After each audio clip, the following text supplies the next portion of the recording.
Halo, selamat pagi Bapak Ibu. Semangat pagi, saya yakin di setiap pagi yang baru selalu akan ada semangat yang baru dan akan selalu ada pengharapan yang baru. Saya dengan Yance Onggo, Marketing Director dari PT Ciputra Residence. Selamat menyaksikan Ciputra, cerita punya properti dari rumah aja. Kali ini kita akan menampilkan episode cerita inspirasi dari Citra Garden Puri, Jakarta Barat. Sebagaimana yang kita tahu, proyek Citra Garden Puri, Jakarta Barat telah mencatatkan penjualan fenomenal lebih dari 600 unit terjual dalam tempo 1 hari dengan omset penjualan lebih dari 850 miliar. Tentu saja Bapak Ibu, salah satu faktor yang membuat keberhasilan dari penjualan Citra Garden Puri Jakarta Barat tentu saja adalah karena konsep pengembangan dari Citra Garden Puri Jakarta Barat, lalu juga produk yang sesuai dengan selera market, di mana konsep dan pengembangan produk dari Citra Garden Puri Jakarta Barat ini dibuat oleh Departemen Planning and Design dari Citra Garden Puri Jakarta Barat. Langsung saja kita akan berdiskusi dengan rekan saya, Bapak Doni Priambodo, General Manager Planning and Design dari Citra Garden Puri Jakarta Barat. Selamat pagi, Pak Doni. Apa kabar? Selamat pagi, Pak Yance. Kabar baik. Selamat pagi para pendengar, Bapak Ibu. Ya, terima kasih Pak Doni sudah mengundang untuk kami sharing di sini. Ya, oke. Terima kasih, Pak Doni. Pak Doni, pengalaman Bapak kita lihat sudah di bagian planning and design ini, Pak, itu sudah lebih dari 25 tahun ya, Pak, yang saya tahu, Pak ya. Jadi ini ya, betul, passion Bapak ini memang di planning and design ya, Pak ya. Coba mungkin bisa diceritakan, Pak, ke Bapak Ibu pendengar di rumah mengenai background dari Pak Doni sendiri, diceritakan sedikit gitu, Pak, supaya kita lebih tahu. Ya, boleh. Memang saya sejak awal, saya memang ambil sarjana S1 saya kan di arsitektur. Lalu memang passion saya memang dalam pengembangan perkotaan. Lalu saya mengambil postgraduate di Australia waktu itu untuk mendalami lebih jauh tentang perencanaan kota dan kawasan. Pengalaman saya, alhamdulillah banyak exposure di bidang properti dengan beberapa developer nasional yang cukup punya nama ya, termasuk Ciputra. Lalu di pengalaman saya di tahun ke-15 itu saya mulai bergabung dengan Ciputra Group dan mengembangkan beberapa township dan juga mixed use development. Dari kacamata perencanaan urban design atau perencanaan kawasan, saya masuk ke kacamata property development yang lebih kompleks, di mana development aspek itu akan menjadi lebih kaya, baik dari sisi planning and design dan juga business development. Saat ini spesifik kita akan membicarakan Citra Garden Puri. Kebetulan pada tahun 2019 lalu saya memang in charge menangani proyek tersebut. Ya, secara spesifik tidak hanya di planning and design tapi juga development secara keseluruhan gitu, Pak. Ya, oke. Jadi Bapak ini yang menelurkan ya Pak, salah satu yang menelurkan tim awal ya Pak, tim awal ya yang menelurkan proyek ini ya. Lah, Pak. Betul. Oke. Nah Pak Doni, ini kan terus terang memang Citra Garden Puri Jakarta Barat ini kan hadir ya, saya pikir hadir di saat yang tepat ya, dengan konsep yang tepat dan dengan produk yang tepat gitu Pak ya. Bisa diceritakan nggak Pak? Bisa diceritakan nggak? Bagaimana sih sebenarnya visi dari pengembangan Citra Garden Puri Jakarta Barat ini, Pak? Ya. Mungkin kita flashback sedikit ke preparation ya Pak, di tahun 2017, 2018 lah ya, akhir. Langsung masuk di 2019 itu kita preparation untuk launching pertama. Itu memang Citra Garden Puri Jakarta Barat ini memang memiliki karakteristik lokasi yang sangat unik. Citra Garden Puri Jakarta Barat ini berada masih di kota Jakarta secara administratif, jadi di Jakarta Barat, dan dia berada di tengah aglomerasi atau pertumbuhan urban yang cukup pesat, Pak, di Jakarta Barat. Kalau kita tahu kan memang di sentra Jakarta Barat ini kan harga tanah cukup tinggi ya Pak ya.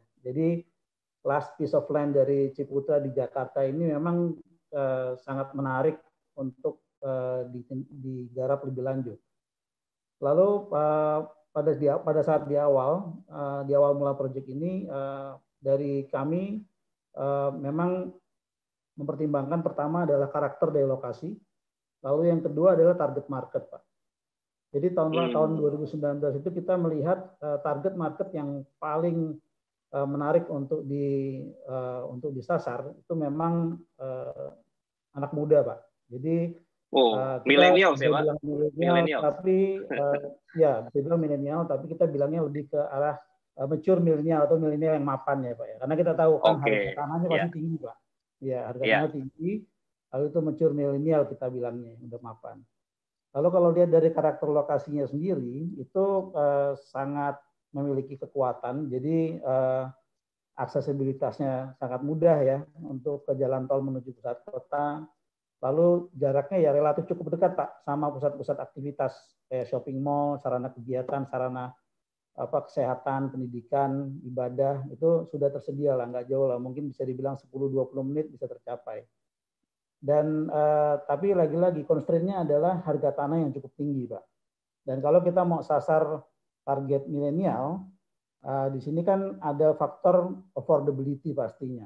Mereka bukan seperti investor lama atau orang kaya lama yang mungkin tabungannya udah lumayan banyak ya, Pak ya. Kan mereka ini biasanya double income, dua-duanya bekerja gitu ya. Nah itu karakteristik seperti itu yang kita coba pelajari, Pak, waktu itu. Jadi macam milenial, pesanan keluarga muda, mapan, lalu mereka biasanya milenial ini tertarik sama produk yang kontemporer, Pak. Jadi kalau bisa dibilang unik, tapi kontemporer. Kalau bahasa mereka mungkin kekinian ya, Pak ya. Kalau bahasa kekinian ya. Iya, kekinian. Gue banget, Pak, katanya, Pak. Kalau anak-anak sekarang bilang gue banget gitu katanya. Yang mungkin dia bisa bawa kan sekarang kan zamannya sosmed, Pak. Jadi mereka bisa tampilkan sedikit lah di ininya dia kan, di profilnya dia gitu ya, untuk kepunyaan dia gitu. Tapi lagi-lagi tadi ada concern budget, Pak. Ya kan, ada concern budget. Dan challenging-nya harga tanah cukup tinggi gitu. Ya, lokasi di Jakarta ya, Pak, ini. Betul. Terus yang terakhir, karakter mereka itu karena mereka ini ya double income dan keluarga muda, biasanya mereka udah banyak yang mungkin sekolah di luar negeri juga, biasa tinggal di apartemen, Pak. Itu kan gaya hidupnya praktikal, Pak, lifestyle-nya praktikal. Ya. Dan biasanya udah technological base, Pak, mereka sangat literal sama teknologi. Makanya ini jadi satu karakteristik yang kita juga lihat sebagai satu brief lah buat desain kita waktu itu.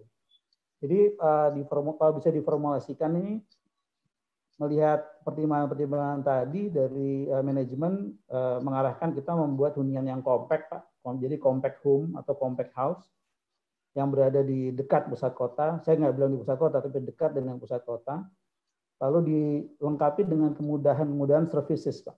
Jadi harus dilengkapi dengan kemudahan services dan harus memiliki karakter bangunan atau architectural style yang kontemporer yang bisa jadi trendsetter, Pak.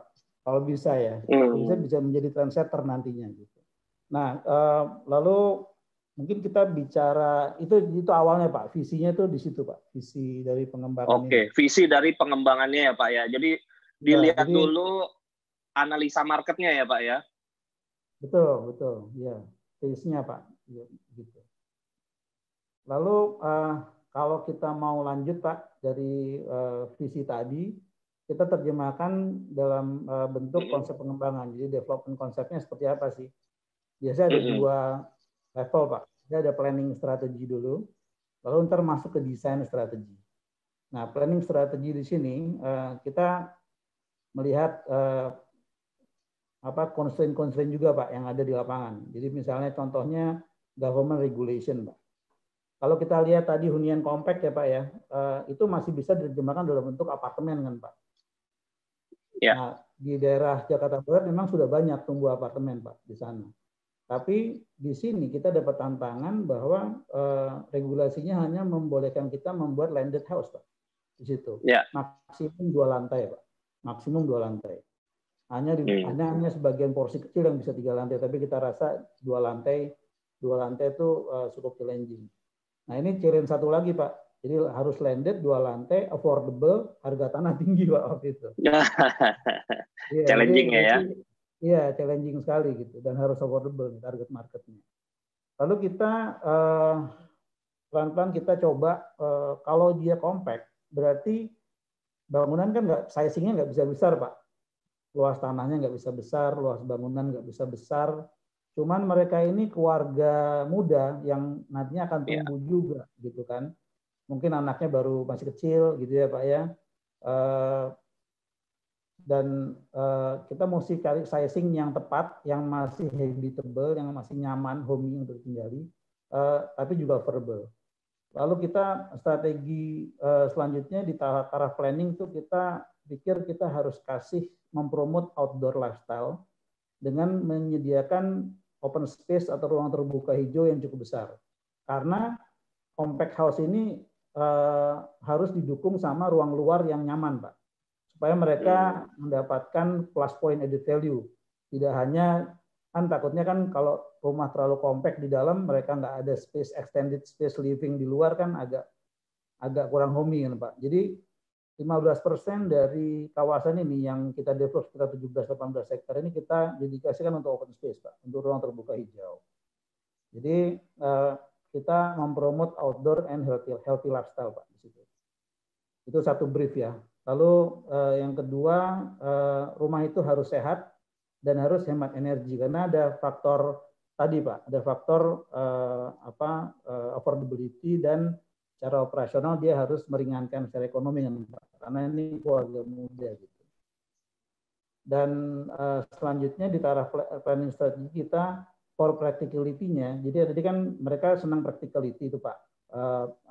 Kemudahan-kemudahan convenient gitu. Berarti kan standar facility harus ada gitu ya. Facility harus ada. Lalu kita pikir untuk membuat unique selling point, kita push facility-nya menjadi services Pak. Jadi kita menamakan ini menjadi service residence.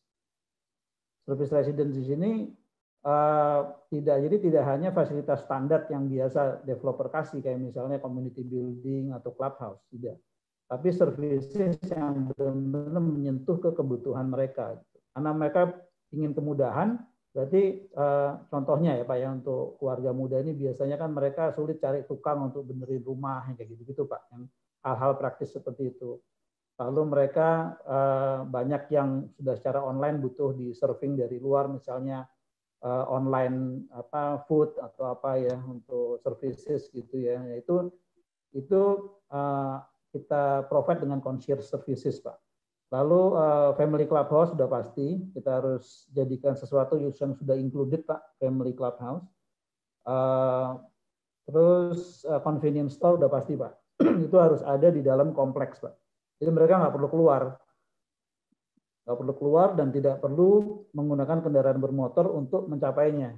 Karena kita tadi ada ruang terbuka yang cukup besar, pedestrian connection yang sangat nyaman, yang mempromot lifestyle dan outdoor lifestyle tadi Pak. Jadi memang Citra Garden Puri Jakarta Barat ini saya rasa ya ini satu konsep bisnis yang diintegrasikan dengan idealisme planning Pak. Kalau saya rasa ya. Citra Garden Puri Jakarta Barat ini. Jadi marketnya bukan hanya bicara market ya Pak, tetapi ini lengkap juga ya. Jadi karena berkaitan dengan aspek regulasi ya. Jadi regulasinya itu diikuti, lalu juga ada. Jadi kalau saya rangkum ini ada dilakukan yang namanya stakeholder analysis Pak ya. Jadi dari stakeholder analysis tadi keinginan market, selera market ya, lalu juga regulasi yang ada. Lalu ini semua kayaknya sudah kalau di bahasa marketing itu sudah di package ya, dirumuskan, diformulasikan itu menjadi segmentation, targeting dan positioning ya Pak. Sehingga Bapak dalam mengembangkan visi development dari Citra Garden Puri Jakarta Barat ini ada diferensiasinya. Nah, salah satu diferensiasinya adalah karena melihat tadi ya Pak, ada kebutuhan ya dari segmen market yang mau diambil, dari target market yang mau diambil. Nah, salah satu keunikannya adalah salah satunya adalah services residence tadi. Bagaimana menyediakan facility gaya hidup anak-anak mature millennials yang terbiasa dengan kepraktisan apa segala macam, ini disiapkan berarti ya Pak Doni di dalam Citra Garden Puri Jakarta Barat. Seperti misalkan tadi Bapak sebut apa aja Pak tadi satu kayak handyman ya Pak, handyman berarti ya. Kalau orang mau bener-benerin laundry room, lalu bagaimana dengan co-working space ya? Co-working space juga akan disiapkan. Terus ada Eco Club, ya, Eco Club, ada gym centernya, ada kolam renangnya, ada children playgroundnya.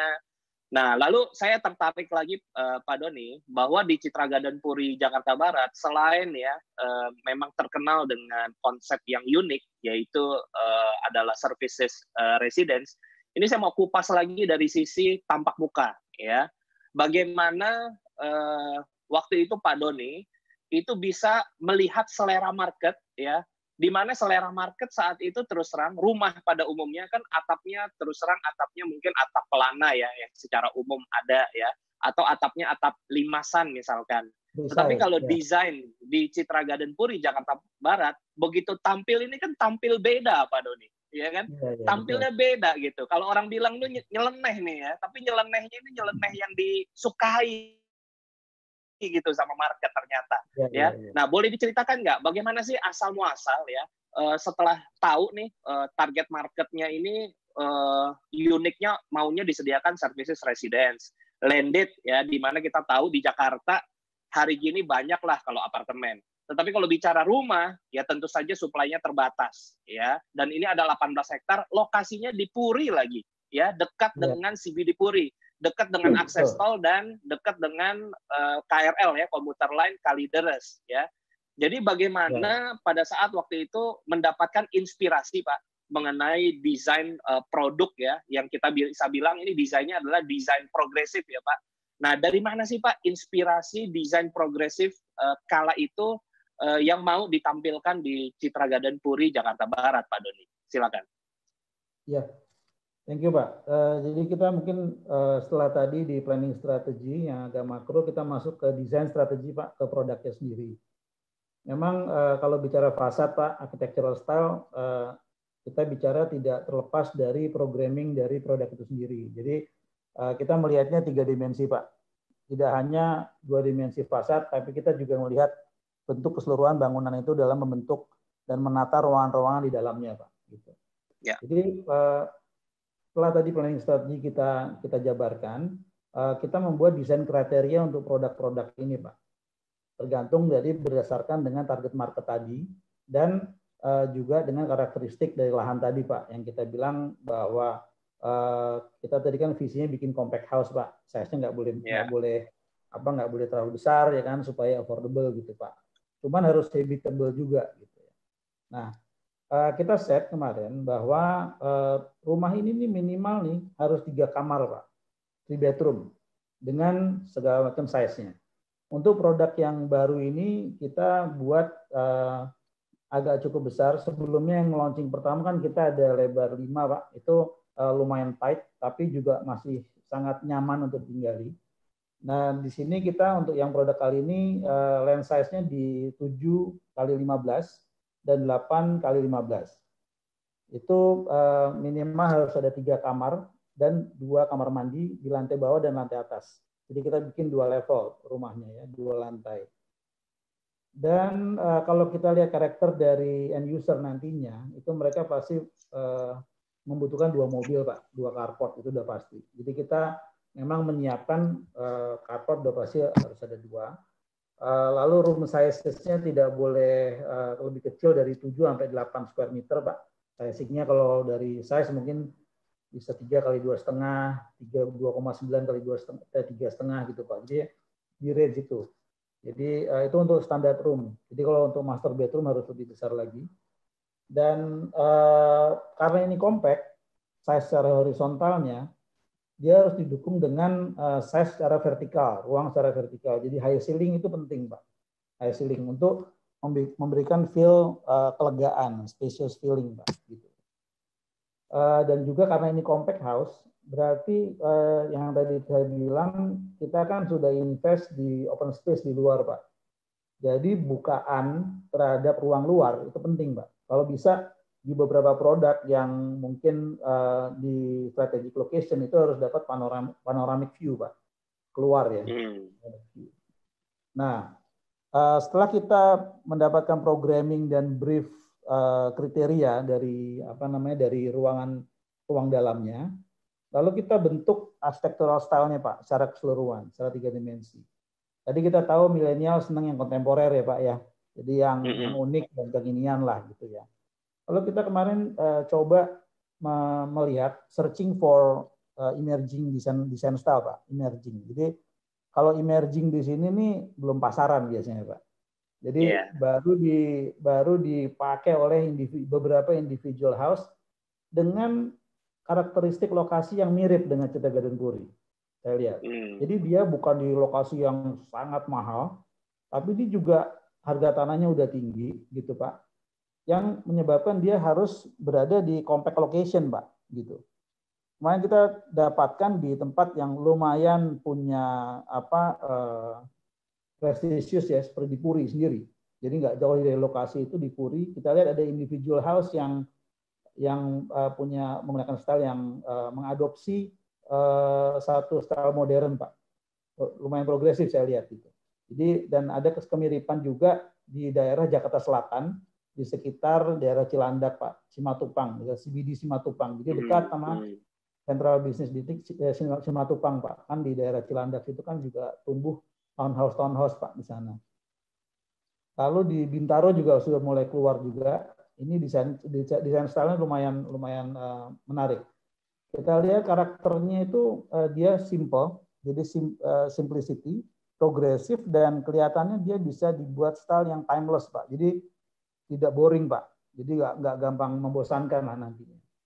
Lalu kita coba research, style ini apa sih? Oh ternyata style ini namanya diambil dari Barnhouse, Pak. Jadi Barnhouse ini populer di Amerika dulu di awal, Pak, di abad 18 ya, zaman waktu pertama kali dia nation building itu tumbuh. Dia mengambil dari Sweden, itu dari rumah-rumah lumbung, Pak, rumah lumbung. Menarik sekali saya lihat. Jadi rumah lumbung ini memang tempat tinggal mereka di lantai 2 dan tempat menyimpan logistik makanan dia di lantai dasar, Pak. Jadi untuk farmers dulunya. Nah ini berkembang terus, ternyata sudah menyeberang ke Eropa juga. Jadi di Belgia ada, di Norwegia, bahkan udah masuk ke Asia Pasifik, termasuk Australia. Nah terakhir kita lihat, tapi saya lihat di Indonesia belum ada yang bikin itu menjadi common taste gitu atau mass product gitu, Pak. Belum ada yang berani, saya lihat itu untuk berani mengangkat itu menjadi mass product. Lalu kita coba eksplor kan, Pak, positive point dari Barnhouse style ini. Ini apa gitu? Itu yang membuat kata progresif itu jadi layak untuk disematkan ke produk ini, Pak. Karena kita tidak hanya membuat produk yang pasaran atau yang sudah well tested di market, enggak. Tapi kita berani untuk bereksperimen di sini, Pak. Jadi kita lihat, yang penting kan kriteria tadi bisa dipenuhi, Pak. Yang tadi di awal saya sebutkan, kriteria tadi kan compact living, progresif, lalu dia spacious, ya kan. Dan ini ternyata dari bentuk Barnhouse ini, karena dia bentuknya menyatukan, tadi yang Bapak sempat sampaikan, bentuknya kan unik nih gitu ya, atapnya sama badannya. Ternyata itu kalau kita baca, Pak, Barnhouse ini elemen atap dan elemen badan bangunan itu menjadi satu, Pak. Dia. Jadi bentuk segitiga atap itu yang Bapak bilang pelana tadi menyatu sama bentuk badannya. Dan kebanyakan dia tidak menggunakan horizontal ceiling, Pak. Dia pakai plafon miring, Pak, dia. Gitu. Nah, ini yang kita olah, ternyata berarti ini bisa nih kita manfaatkan untuk membuat ruangan menjadi spacious kan, gitu, Pak. Jadi plafon miring ini membuat ruang menjadi high ceiling tadi, Pak. Kriteria high ceiling tercapai. Lalu untuk lebar ukuran size 715 815 ruangan sudah cukup luas juga ya. Ditambah dengan high ceiling gitu. Lalu kita coba bikin bukaan yang cukup besar Pak di depan. Jadi waktu di awal memang ini sudah dicoba di lebar 7 ya Pak ya. Tipe lebar 7 memang kita sudah bikin bukaan yang cukup besar dan sangat diminati waktu itu. Jadi ini kita lihat menjadi strong point dari dari tipologi ini, dari style ini. Dan di produk yang baru ini kan kita punya taman yang cukup luas. Jadi panoramic view bakal bisa tercapai Pak untuk beberapa tipe yang akan kita pasarkan ini Pak. Gitu. Dan untuk healthy living-nya gitu, natural light dan cross ventilation udah pasti bisa tercapai Pak. Karena bukaan cukup lebar dan cross opening juga bisa kita provide ya Pak ya. Oke. Mungkin saya mau coba mempertajam lagi bahwa memang di dalam pengembangan ini, ya kan, tadi ada dari awal ada stakeholder analysis, lalu ada STP tadi ya Pak ya, segmentation, targeting, positioning. Nah terakhir ini ada yang namanya adalah diferensiasi ya, atau lebih umum dibilang unique selling point-nya. Nah ini yang coba tadi dirangkum dengan konsep services residence tadi, dan dengan penjelasan dari tadi Pak Doni mengenai tampak mukanya, yang bukan hanya dimensinya dari tampak muka, tetapi juga dimensinya adalah dari layout dalamnya, yang sangat fungsional, efektif, dan compact tetap, karena melihat karakteristik dari segmentasi dan targeting market yang akan mau dituju tadi gitu ya Pak Doni ya. Nah tetapi kalau boleh dijelaskan Pak Doni, dengan konsep desain progresif yang coba ditawarkan di Citra Garden Puri Jakarta Barat ini, kira-kira kelebihan-kelebihannya ini apa sih Pak? Jadi kelebihan-kelebihan yang akan didapatkan oleh semua penghuni yang tinggal di dalam rumah dengan desain progresif seperti ini, apa sih Pak yang akan bisa didapatkan kelebihan-kelebihannya? Ya, yang pertama tentunya kenyamanan untuk tinggal ya Pak ya. Jadi layout yang fungsional dan spacious tadi itu ditambah dengan fasilitas tadi yang konsep service residence itu kan meningkatkan kenyamanan untuk tinggal Pak. Itu yang pertama, untuk satu rumah biasanya standarnya harus itu. Lalu yang kedua, kalau lihat target milenial ini, kita bisa menyentuh kebanggaan mereka terhadap produk yang dia punya Pak. Jadi fasad yang sangat progresif ini, saya rasa kalau saya boleh bilang itu memberikan karakter, karena dia progresif dan simple ya Pak ya, itu memberikan karakter ketegasan Pak. Ketegasan di sini maksud saya dia bentuknya tuh pure form Pak, tanpa ornamen Pak. Di situ kalau bicara tanpa ornamen Pak, bangunan kita tanpa ornamen. Jadi dia betul-betul pure form, pure simple form. Di situ yang menunjukkan ketegasan. Kita menambahkan elemen itu lebih kepada fasadnya, finishing fasad saja, yang akan menambahkan rasa nyaman, rasa homey. Yaitu kita tambahkan timber, jadi timber karakter. Lalu progresifnya kita tambahkan glass material. Dan gabungan dari keseluruhan itu yang membuat karakter ini menjadi timeless menurut saya. Timeless dan tegas gitu Pak karakternya.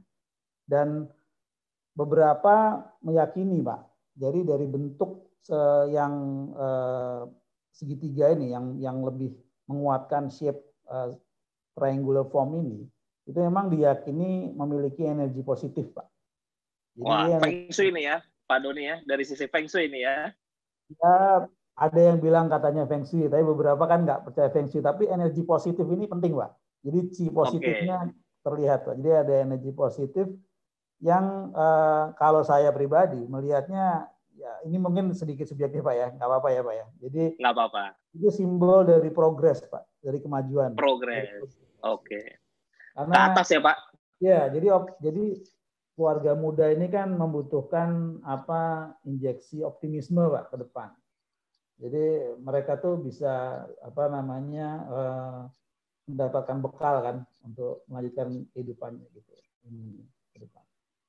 Oke, Pak Doni. Yang paling strong itu Pak menurut saya. Ya, oke. Pak Doni, saya mau melanjutkan kembali. Apa hubungannya Pak antara desain yang progresif ini dengan anak muda ini Pak? Selain dari sisi mereka memang menginginkan sesuatu desain yang berbeda, yang lebih compact, yang lebih kontemporer, yang berbeda dengan yang lain.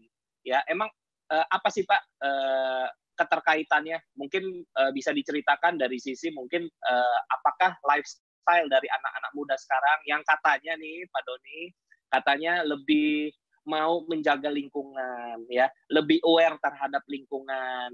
Jadi produk-produk itu juga kadang-kadang harus yang ramah dengan lingkungan. Bisa diceritakan mungkin bagaimana dengan penggunaan material yang dihadirkan di rumah-rumah di Citra Garden Puri, Jakarta Barat. Lalu bagaimana bukaan-bukaan layout-nya, Pak?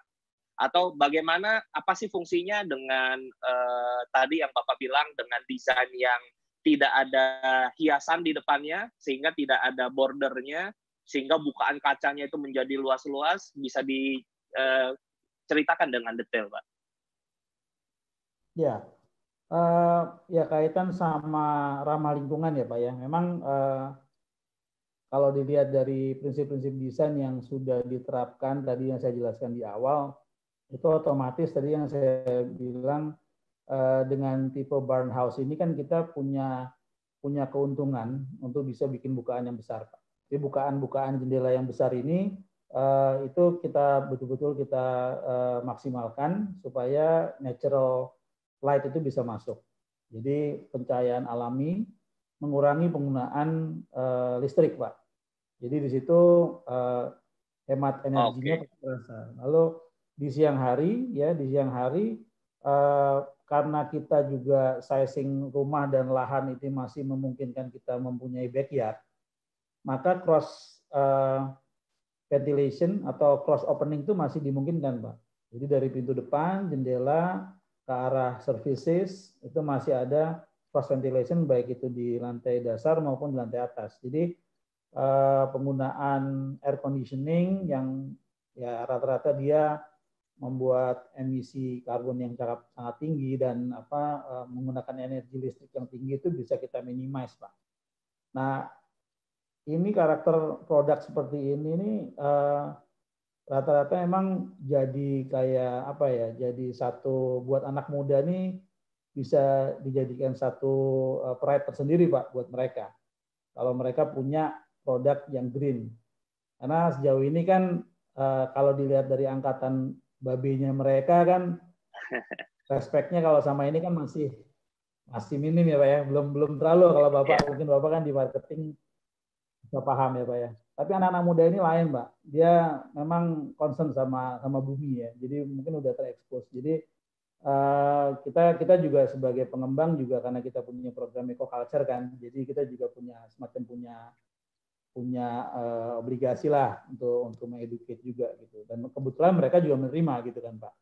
Jadi anak muda ini akan teredukasi menjadi ditambah tadi yang saya bilang healthy lifestyle tadi. Jadi mereka tidak stay at home. Ya kalau kita sekarang lagi stay at home ya Pak ya. Mungkin nanti kalau udah lewat masanya mungkin ini kita dia stay outdoor Pak. Jadi banyak kan melakukan kegiatan outdoor gitu. Nah, itu juga penting karena gaya hidup indoor itu sangat tidak sehat, Pak.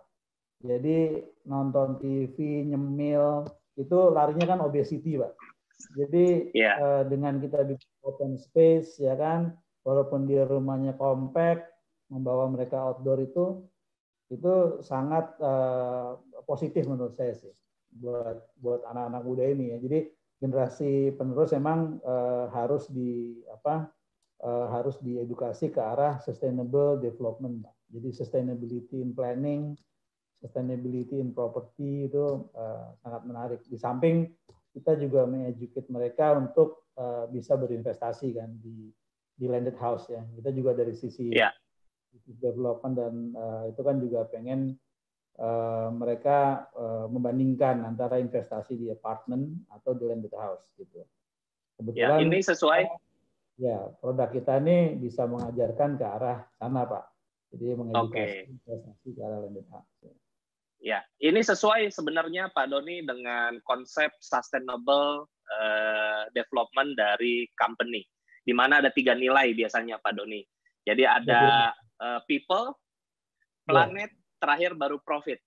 Nah, jadi kelihatannya ini memang antara sustainable development goals-nya dari Citra Garden Puri Jakarta Barat, dia bisa match dengan segmen target market yang akan dituju, di mana ini merupakan adalah mature millennials, di mana mereka ini merupakan orang-orang yang jiwa sosialnya sangat tinggi, people-nya, lalu juga mereka sangat memperhatikan ramah lingkungan, jadi planet ya Pak. Lalu yang ketiga tadi sempat Bapak bahas juga berkaitan dengan apa sih keuntungannya kalau beli rumah dibandingkan dengan umumnya di Jakarta adalah apartemen. Tentu saja kalau kita bicara dengan landed house, dengan rumah, ini merupakan tingkat profit yang jauh lebih tinggi karena lokasinya ini di Jakarta, ya di Jakarta Barat, dekat dengan CBD Puri gitu. Ya. Ya Pak Doni. Nah, mungkin terakhir Pak, saya mau bertanya untuk last question, yaitu adalah berkaitan dengan ciri-ciri Pak, ya ciri-ciri desain yang disebut dengan barn house ataupun dia desain progresif, itu tipikal ciri-ciri yang paling bisa dilihat itu dari sisi mananya ya Pak?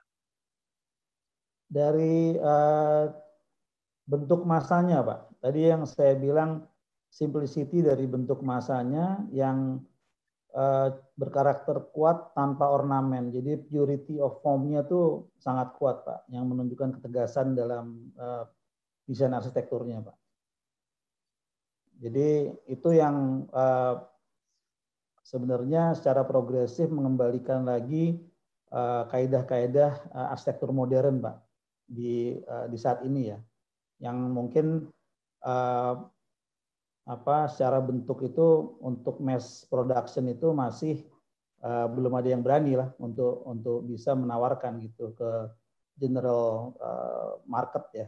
Kalau saya lihat baru yang saya tadi ceritakan baru individual client, individual house ya kan, yang mungkin proses dari konsultasinya atau apanya itu kan masih relatif punya keuntungan mereka untuk bisa menginjek ideas mengenai progressive design ini.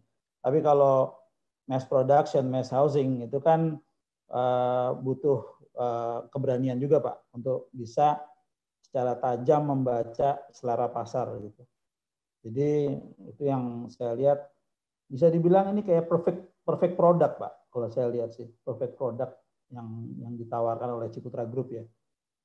Terima kasih Pak Doni untuk penjelasannya yang begitu detail mengenai keunggulan dari konsep ya ataupun visi dari pengembangan dari Citra Garden Puri Jakarta Barat. Jadi kalau boleh kita simpulkan Bapak Ibu pemirsa di rumah, kalau saya mau bungkus isi intisari dari pembicaraan kita, diskusi kita pada pagi hari ini, bisa disimpulkan bahwa keunggulan dari proyek terbaru Ciputra Group, yaitu Citra Garden Puri Jakarta Barat, yang begitu diminati ya, yang begitu berhasil merebut hati dari masyarakat untuk mau punya rumah di Citra Garden Puri Jakarta Barat, ternyata bisa kita simpulkan.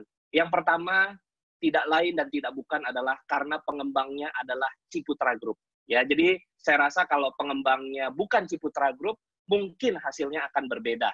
Ya, tetapi ini jelas ya, lahan dari Citra Garden Puri Jakarta Barat ini sudah dimiliki oleh grup Ciputra, sehingga pengembangnya Ciputra. Kenapa orang percaya dengan pengembangan dari grup Ciputra?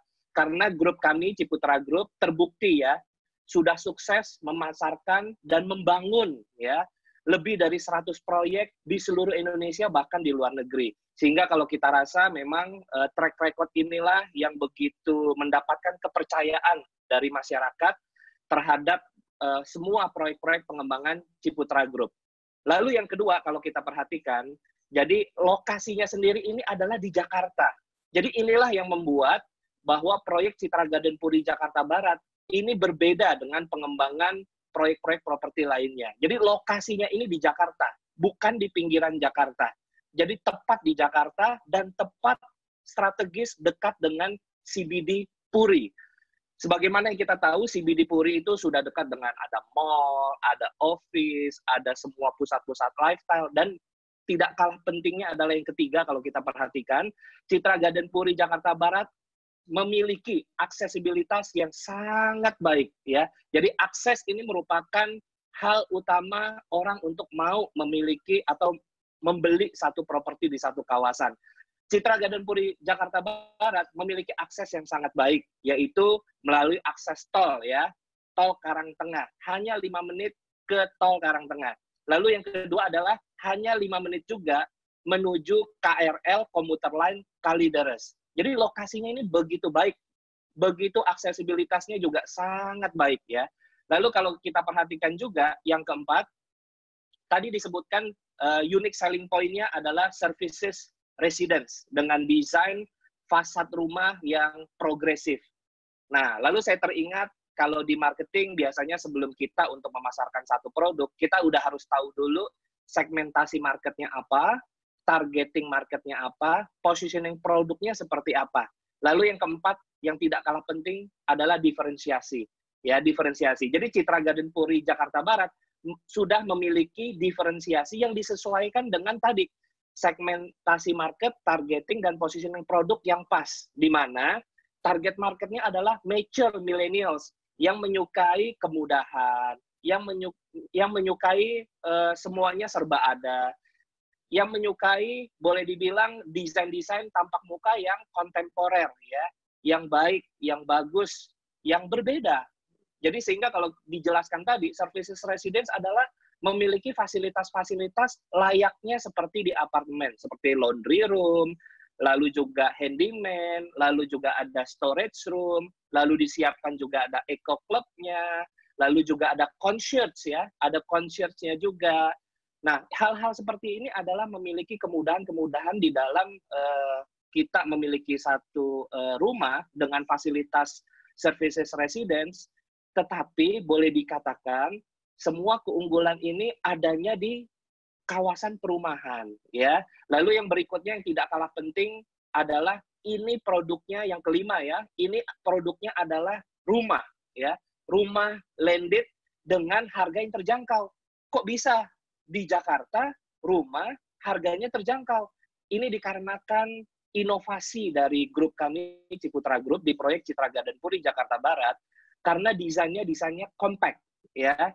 Jadi kami sudah membentuk satu produk rumah dengan fasad desain progresif, dengan layout yang sangat fungsional dan livable, tetapi kami pikirkan harganya terjangkau. Nah, inilah kelihatannya yang membuat proyek dari Citra Garden Puri Jakarta Barat berhasil melakukan penjualan yang begitu luar biasa. Nah, jangan lupa Bapak Ibu, pemirsa di rumah, untuk informasi lebih detail ya mengenai launching klaster Elisio, di mana klaster Elisio merupakan klaster terbaru, terdepan dengan unit yang terbatas, kami akan menyiarkan secara langsung ya acara cerita product knowledge tanggal 27 April 2020 tepat pukul 9 pagi di saluran YouTube Citra Garden Puri Jakarta. Jadi jangan lupa sekali lagi saksikan cerita product knowledge mengenai launching cluster Elisio yang akan kita bahas detail keunggulannya, tata cara pembeliannya, lalu juga program-program khusus selama masa-masa pre-launching cluster Elisio ini akan kita bahas tuntas, akan kita kupas tuntas di tanggal 27 April 2020, tepat pukul 9 pagi di saluran channel YouTube Citra Garden Puri Jakarta. Sampai ketemu Bapak Ibu pemirsa semua di tanggal 27 April 2020. Terima kasih dan salam entrepreneur.